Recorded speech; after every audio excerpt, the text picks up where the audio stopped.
مذہبی نفرتوں کا شکار مت ہو. ہماری نسلوں میں بڑے دکھ سے یہ باتیں کہہ رہا ہوں کہ جیسی نفرت میں نے پاکستان میں دیکھی ہے مذہب کی، پوری دنیا میں کہیں نہیں دیکھی. مذہب کا اختلاف کب نہیں تھا؟ میرے نبی کی موجودگی میں صحابہ میں اختلاف تھا، نبی کی موجودگی میں اختلاف تھا. اختلاف ختم ہی نہیں ہو سکتا. محبت کرنا سیکھو، محبت کرنا سیکھو، محبت کرنا سیکھو. تم اپنے نبی کی سیرت اٹھا کے دیکھو، منافقوں کو گلے لگایا. عبداللہ بن ابی مرنے کے قریب ہوا. عبداللہ بن ابی غلیظ ترین انسان اور جہنم کے سب سے نیچے. ابو جہل اوپر ہے، عبداللہ بن ابی نیچے ہے. ابو جہل اوپر ہے، عبداللہ بن ابی اس سے نیچے ہے، لیکن اس نے اسلام کا لبادہ اوڑھا. میرے نبی کیا عام آدمی، میرے نبی کو تو سارے منافقوں کا پتا تھا کہ کون کون ہے، باقی صحابہ کو نہیں پتا تھا کہ کون ہے، لیکن عبداللہ بن ابی کے بارے میں سب کو پتا تھا یہ منافق ہے. اس کے بیٹے آ گئے، وہ صحابی تھے، کہ یا رسول اللہ میرا باپ مر رہا ہے، آپ جنازہ پڑھائیں گے؟ کہاں پڑھاؤں؟ تو اس کے کفن کے لیے آپ اپنا کرتا دے دیں گے؟ کہاں؟ آپ نے اپنا کرتا اتار کے دے دیا. آپ کہتے ہیں میں منافق کے لیے کیوں کروں؟ کرتا دے دیا. وہ مر گیا تو اس کے جنازے پہ کھڑے ہو گئے. حضرت عمر سامنے آ کے کھڑے ہو گئے. یا رسول اللہ یہ کون ہے؟ پتہ ہے؟ کہاں پتہ ہے. کہا تو اس کا آپ جنازہ کیوں پڑھا رہے ہیں؟ کہا میرے اللہ نے مجھے ابھی تک روکا نہیں، یوں کہا ہے پڑھ یا نہ پڑھ میں معاف نہیں کروں گا. میں پڑھتا ہوں شاید اللہ معاف کرتا.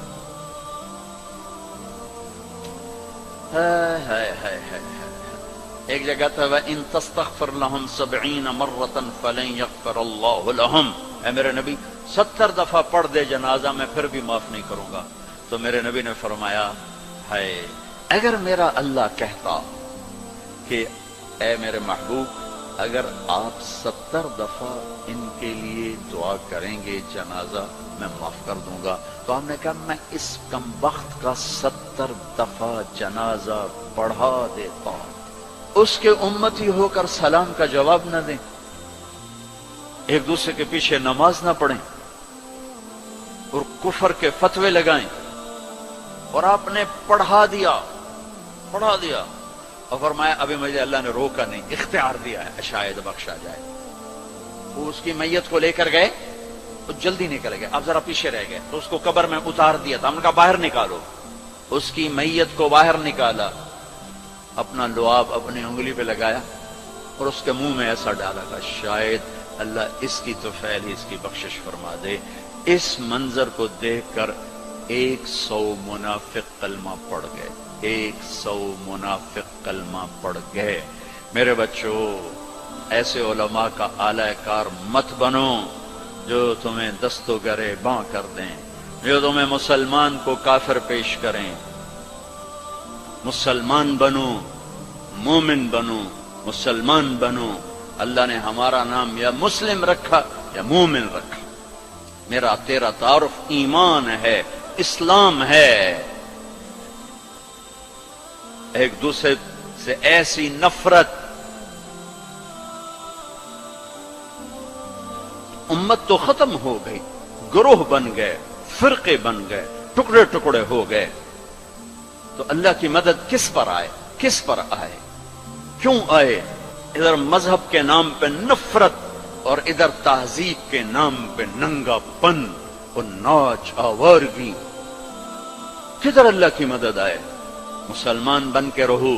اپنے حوصلوں میں تمہارے ان بچوں میں کوئی آپس میں لڑا ہوا ہو ابھی اٹھ کے گلے لگنا کہ میرے نبی کا فرمان ہے 2 مسلمان لڑ پڑیں پھر 3 دن تک صلح نہ کریں تو میری طرف سے یہودی مریں عیسائی مریں، مجھے ان کی کوئی ضرورت نہیں ہے.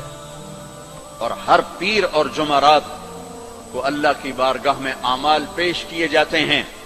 اعمال پیش کیے جاتے ہیں. جب 2 مسلمان، 2 عورتیں، 2 مرد، 2 نوجوان، 2 لڑکیاں، 2 لڑکے، 2 بھائی، 2 پڑوسی آپس میں لڑے ہوئے ہیں، سلام دعا نہیں ہے، جب تک یہ توبہ نہیں کرتے مجھے ان کا کوئی عمل قبول نہیں ہے.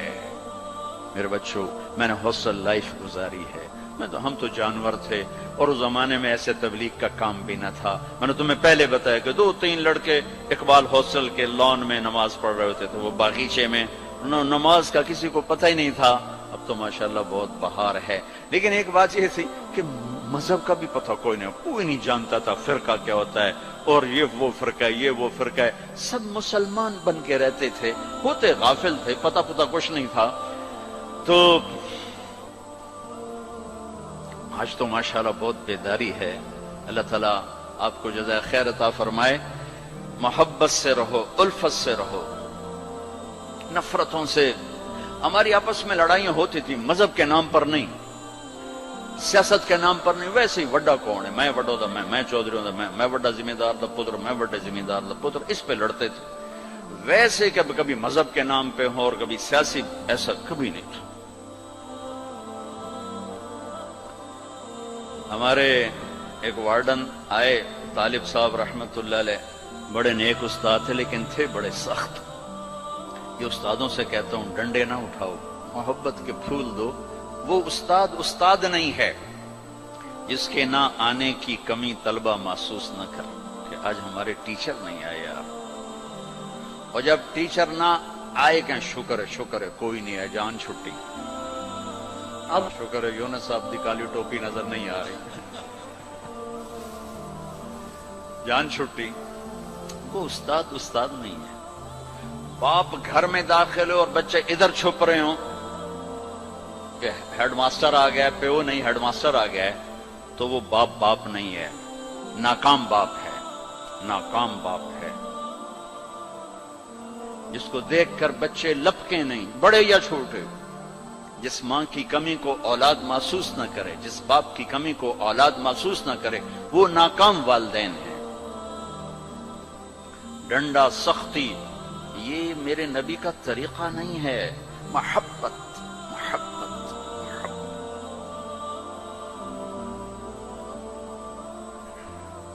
وہ تھے بڑے یعنی مہربان تھے، لیکن وہ زمانہ ہی تھا ڈنڈے، کان پکڑو ڈنڈے. سختی سے بچے جھوٹ بولتے اور استاد کی سختی سے لڑکا جھوٹ بولتا. والدین کی سختی سے اولاد جھوٹ بولتی. والدین اپنے بچوں سے دوستی لگانے کے بجائے ماں باپ بن کے دکھاتے ہیں، تو وہ اوروں کو دوست بناتے ہیں. جب وہ اوروں کو دوست بناتے ہیں تو وہاں سے غلط فیڈ ہوتا ہے، پھر غلط راہوں پہ چلتا. چوتھی جماعت میں پڑھتا تھا. ماسٹر شفیع صاحب رحمت اللہ علیہ ہمارے استاد تھے، بڑے مہربان، ہمدرد، لیکن بہت سخت، بہت مارتے تھے. سردیوں کے دن تھے اور ہم کوئی 20 لڑکے تھے چوتھی جماعت میں. میں بیٹھا تھا 12ویں نمبر پر اور انہوں نے سوال لکھایا سلیٹ پر. کوئی اوکھا سا سوال تھا، وہ کسی کو نہیں آیا. پہلا لڑکا اٹھا، سوال غلط، ٹھو ٹھو ٹھو ٹھو ٹھو ٹھو. میں نے دیکھا مجھے بھی نہیں آتا، میرے پسینے چھوٹ گئے. میں کہے آج خیر کوئی نہیں. پھر دوسرے کی باری آئی، ٹھو ٹھو ٹھو ٹھو ٹھو. پھر میں نے سوال کو سوچنا چھوڑ دیا کہ میں جان بچانے کے لیے سوچنے لگا کہ آج میں جان کے میں بچاؤں کہ ڈنڈے نہ پڑیں. اب وہ قریب آ رہے ہیں اور میرا کمپیوٹر ادھر چل رہا ہے، یا اللہ کہ میں آج بچا سوٹیں تو بچا. جب رہ گئے نا کوئی 3 لڑکے تو ایک دم میرا کمپیوٹر کھل گیا. ہماری تہذیب ثقافت گاؤں کی یہ تھی کہ ہمارے ٹیچروں کو والد صاحب گندم بھیجتے، چاول بھیجتے، گھی بھیجتے، مکھن بھیجتے. موسم کے پھل، آم ہے، کنو ہے، مالٹا ہے، امرود ہے، مٹھا تھا، لیمو تھا، بہت کچھ. بڑا باغ کا بڑا شوق تھا. اور مرچیں، نمک، ہر چیز جاتی تھی. اور کوئی یہ رشوت نہیں ہوتی تھی. یہ وہ ہمارے والدین سعادت سمجھتے تھے کہ بھئی ہم اپنے بچوں کے استادوں کی خدمت کریں، سعادت سمجھتے تھے. اب میں سوچ میں پڑا بھئی اب میں کیا کروں. تو کوئی موسم کا پھل سامنے کوئی نہیں، کنک بھی کوئی نہیں، چاول بھی کوئی نہیں. ہن میں کی کرا؟ تو مجھے یاد آیا کہ مرچیں ہیں. میں اٹھا، جب 3 رہ گئے، چوتھا میں، تو میں اٹھا. میں کہا استاد جی ابا جی آندے پیان کل مرچاں توڑے گھر اپڑ جیسے. انہوں نے کہا ٹھیک ہے میرا پتر، ٹھیک ہے، تو بیٹھ.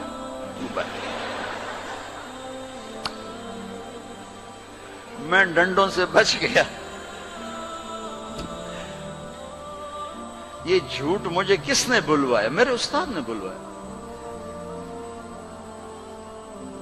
بچہ تو ایک یہ پھول ہوتا ہے، اس کو یوں تھپڑ مارو تو یہ مسئلہ جائے گا.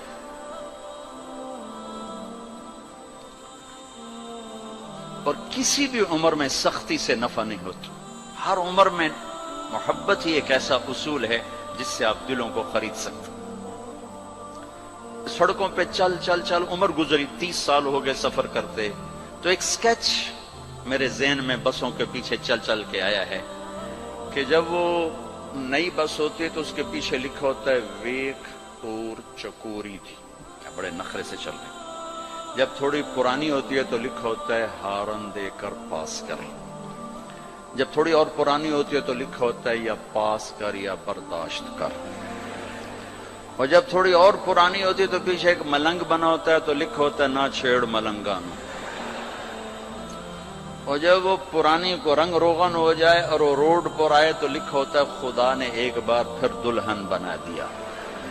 یہ علم مجھے سڑکوں سے حاصل ہوا ہے، کسی یونیورسٹی کسی مدرسہ سے نہیں. ایک دفعہ میں ایک کوسٹر کے پیچھے جا رہا تھا اور میں اپنا مطالعہ کر رہا تھا، پڑھ رہا تھا سامنے والی سیٹ پر. پڑھتے پڑھتے ایسے میری اوپر نظر اٹھی تو ایک کوسٹر کے پیچھے گاڑی تھی. میری نظر پڑی تو اس کے پیچھے 2 بول لکھے ہوئے تھے، 2 جملے. اس نے یہ سارے دھونے دھو دیے کہ ایسا خوبصورت میں نے کہیں دیکھا ہی نہیں. یہاں لکھا ہوا تھا بہت بڑا کر کے دل ایسے، اور آگے یوں بنا کے آگے لکھا ہوا تھا برائے فروخت. دل برائے فروخت. دل کے نیچے لکھا ہوا تھا قیمت، آگے لکھا تھا ایک میٹھا بول. ایک میٹھا بول. یہ ماں بولے، یہ ٹیچر بولے، یہ باپ بولے، یہ دوست بولے، یہ بھائی بولے، یہ پڑوسی بولے، دشمن بھی بولے گا تو آپ اس کے ہو جاؤ گے. کہ دل چیز ہی ایسی ہے.